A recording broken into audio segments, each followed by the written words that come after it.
When I was in seminary about 1,000,000 years ago, I lived in the residence hall where the unmarried students were. And I had a roommate, great guy, we're still in touch via Facebook. And my room was part of a suite, 2 rooms with a bathroom connecting. Now, the guy who lived in the other room, let's call him Mike.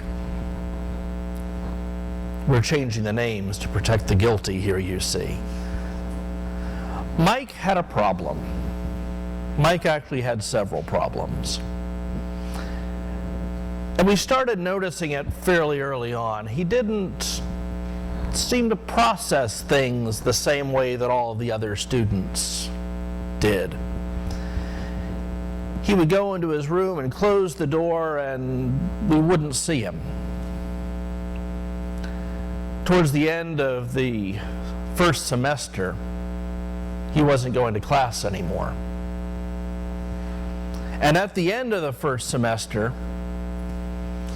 when he formally and officially dropped out, he moved somewhere else, never saw him again. But then the maintenance people showed up. And they unlocked the door to his half of the room, or his half of the suite, which I'd never seen.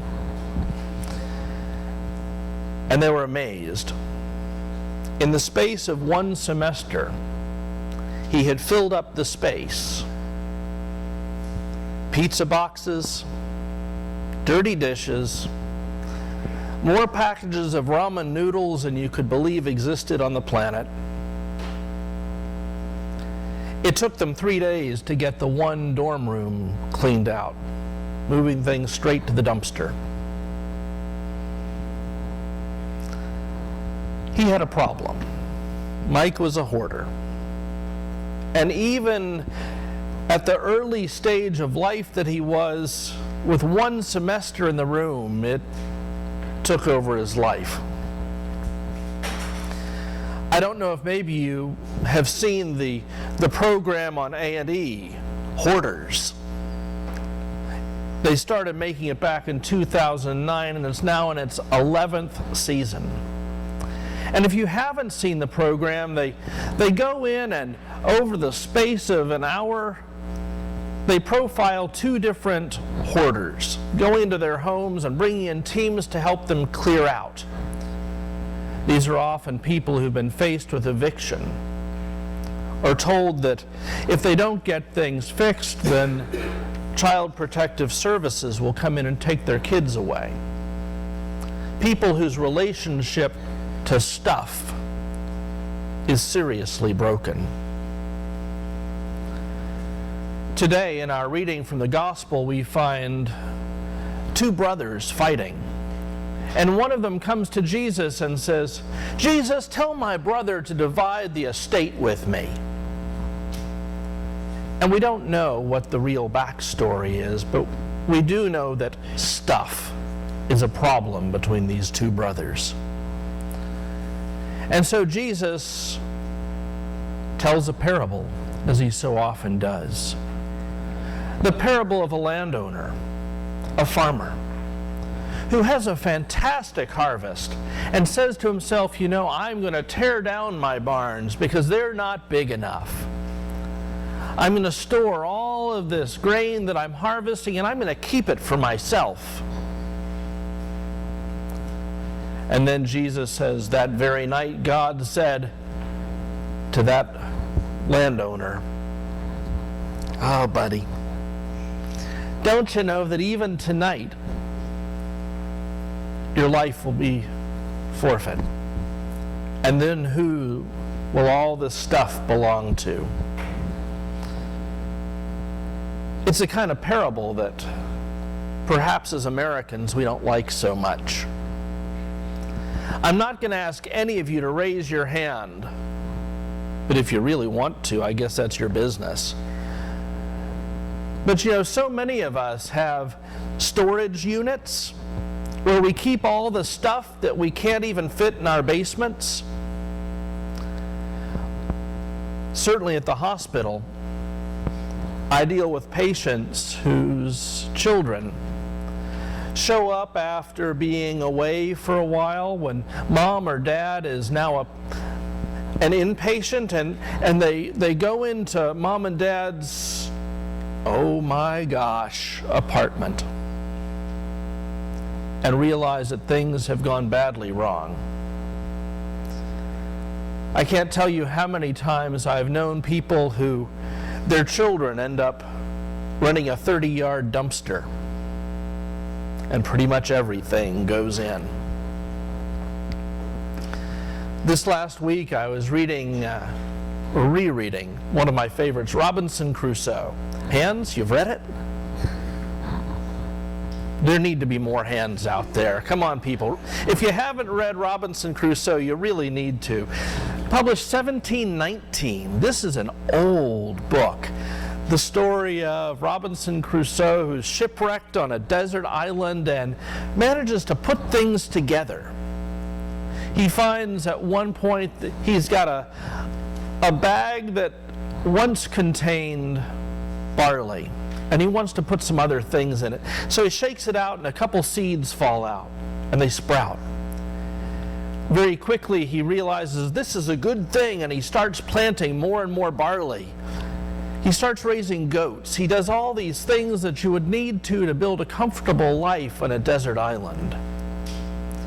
And then long about the end of chapter 9, he's thinking to himself, and he says to himself, I might have raised shiploads of corn, but I had no use for it. So I let as little grow as I thought enough for my occasion. I had tortoise or turtle enough, but now and then one was as much as I could put into any use. I had timber enough to have built a fleet of ships, and I had grapes enough to have made wine, or to have cured into raisins to have loaded that fleet when it had been built. But all I could make use of was all that was valuable. I had enough to eat and supply my wants, and what was all the rest to me? If I killed more flesh than I could eat, the dog must eat it, or vermin. If I sowed more corn than I could eat, it must be spoiled. The trees that I cut down were lying to rot on the ground. I could make no more use of them but for fuel, and that I had no occasion for but to dress my food.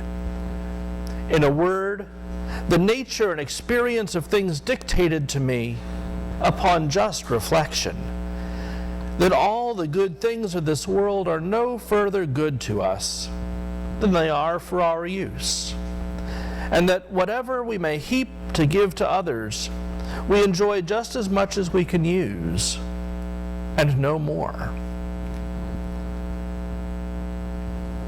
Robinson Crusoe, Daniel Defoe's character, had it figured out. In fact, as I was reading the book, I was thinking to myself, hold it. Was he reading the same passage that is coming up in today's gospel reading? And given the way that books in 1719 tended to be written, he went on to explain that yes, he had indeed been reading the Bible and had just learned this. It's a truth that we need to learn. A truth about our relationship to stuff.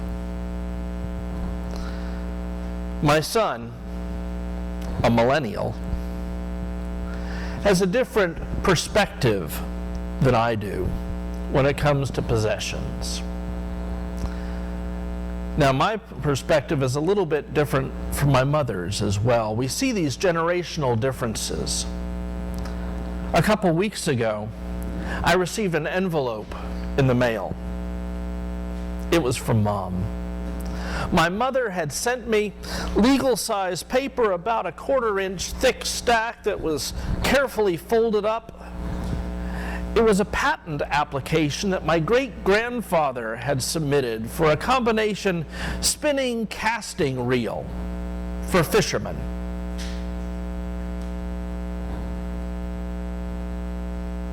And she had held on to it. And she had finally decided that she wasn't going to hold on to this bit of paper anymore. It was now my job. Mom, if you're watching this sermon, thanks.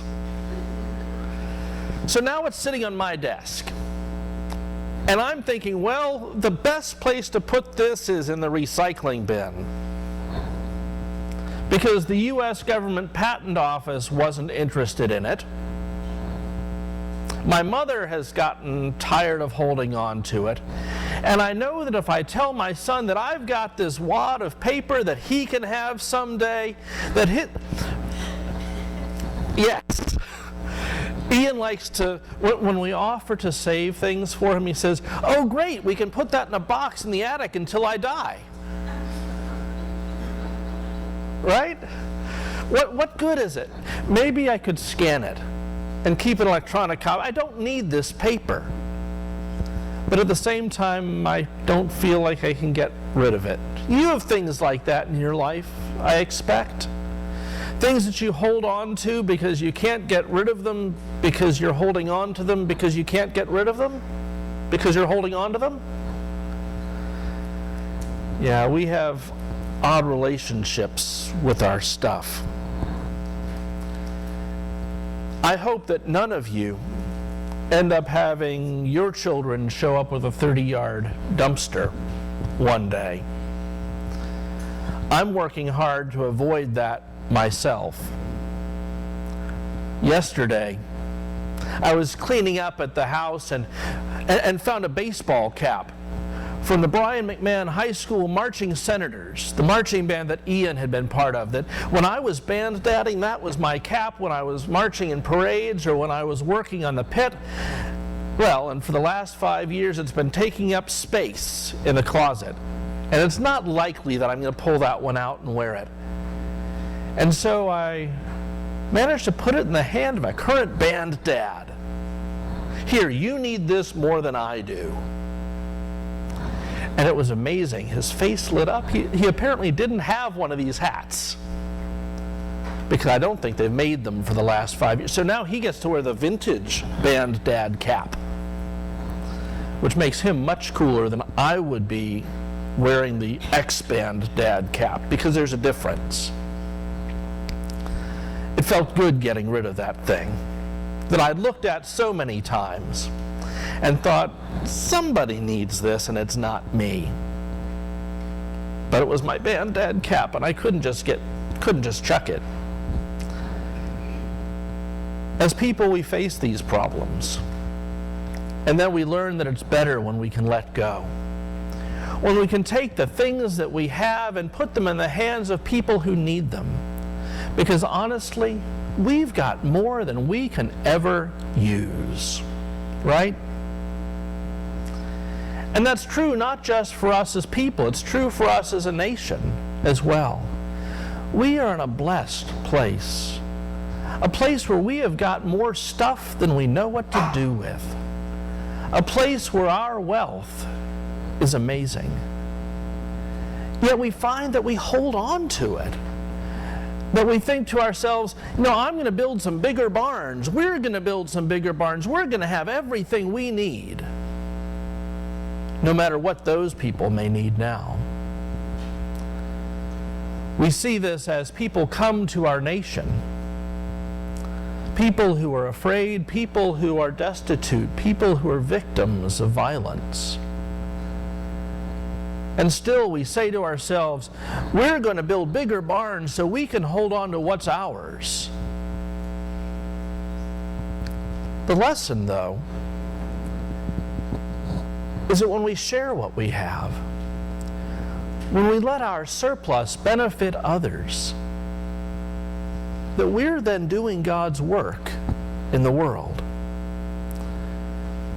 In the letter to the Colossians, Paul wrote a whole list of things that we were to put to death. Fornication. Now, this isn't people who practice these things. These are those impulses within ourselves. Put to death, therefore, whatever in you is earthly. Fornication, impurity, passion, evil desire, and greed. And he then goes on to say, which is idolatry. You know, he doesn't say fornication that's idolatry, that's its own problem. But greed, oh, that needs some unpacking, which is idolatry. We're called to set that aside. And Paul goes on further to say, in the renewal that is in Christ, there's no longer Greek and Jew, circumcised and uncircumcised, Scythian, barbarian, slave and free, but Christ, who is all and in all. We're reminded that there is no difference between us and them. That when we build bigger barns for us and exclude the people that we perceive as them, we are falling apart. We're broken. We're failing to live as God's people. That we indeed are the ones that, in the parable, God would turn to and say, "You fool, don't you know that even tonight your life is required of you?" Sisters and brothers, dear friends, siblings, it's hard work. Hard work to clean out the basement. Hard work to go through that closet and pull out those ball caps we don't need. Hard work to save our children the 30-yard dumpster. But hard work as a people to make sure that our amassing of wealth and things and privilege doesn't separate us from God's will, doesn't build walls between us and other people. May we then, in all that we do, seek God's wisdom and God's way. And in that, may we be blessed. Amen.